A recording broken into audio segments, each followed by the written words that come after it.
Final కి చేరిన దీప్తిని అభినందించిన MLA Nayani ప్రపంచం దేశాల్లో వరంగల్ కీర్తిని చాటి చెప్పడం పట్ల స్థానిక ఎమ్మెల్యేగా సంతోషం వ్యక్తం చేశారు. దీప్తి కుటుంబానికి ప్రభుత్వ పరంగా అండగా ఉంటామన్నారు ఎమ్మెల్యే నాయని రాజేందర్ రెడ్డి. ఉమ్మడి వరంగల్ జిల్లా నిరుపేద కుటుంబానికి చెందిన జీవన్జీ దీప్తి ఇటీవల జరిగిన పారా అథ్లెటిక్స్ T20 ఉమెన్స్ 400 మీటర్ల పందెంలో కేవలం 55.7 సెకండ్లలో గోల్డ్ మెడల్ సాధించి 2024 పారాలింపిక్స్ లో ఫైనల్ చేరుకోవడం పట్ల వరంగల్ పశ్చిమ నియోజకవర్గ శాసనసభ్యులు నాయని రాజేందర్ రెడ్డి సంతోషం వ్యక్తం చేశారు. ఫైనల్ కి చేరుకున్న దీప్తి బంగారు పతకం సాధించి వరంగల్ జిల్లా కీర్తి ప్రతిష్టలు మరింత పెంచాలని కోరుకున్నారు.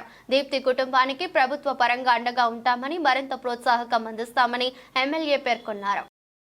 ముద్దుబిడ్డ దీప్తి 20 ఏళ్లు పారా అథ్లెటిక్స్ T20 ఉమెన్స్ లో 400 మీటర్స్లో పరుగు పందెంలో కేవలం 55.7 సెకండ్లలో గోల్డ్ మెడల్ సాధించి 2024 పారాలింపిక్స్లో ఇవాళ ఫైనల్స్కు చేరి వరంగల్ జిల్లా పేరు ప్రఖ్యాతులను ప్రపంచ దేశాలకు చాటే విధంగా తీసుకుపోవడం చాలా సంతోషకరం. వారి కుటుంబానికి ప్రత్యేకంగా కృతజ్ఞతలు తెలుపుతూ మరియు కంగ్రాచ్యులేషన్స్.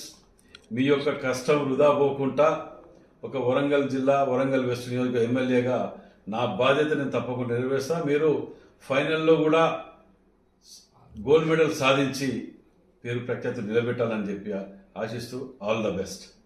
ప్రభుత్వ పక్షాన కూడా మన ప్రీతమ ముఖ్యమంత్రి రేవంత్ రెడ్డి గారితో కూడా మాట్లాడి వారి కుటుంబానికి ఈ పేరు ప్రఖ్యాతులు నిలబెట్టినందుకు తగిన విధంగా న్యాయం జరిగే విధంగా తప్పకుండా మేము కృషి చేస్తాం ఒక వరంగల్ వెస్ట్ ఎమ్మెల్యేగా అని చెప్పి మనం చేస్తాం.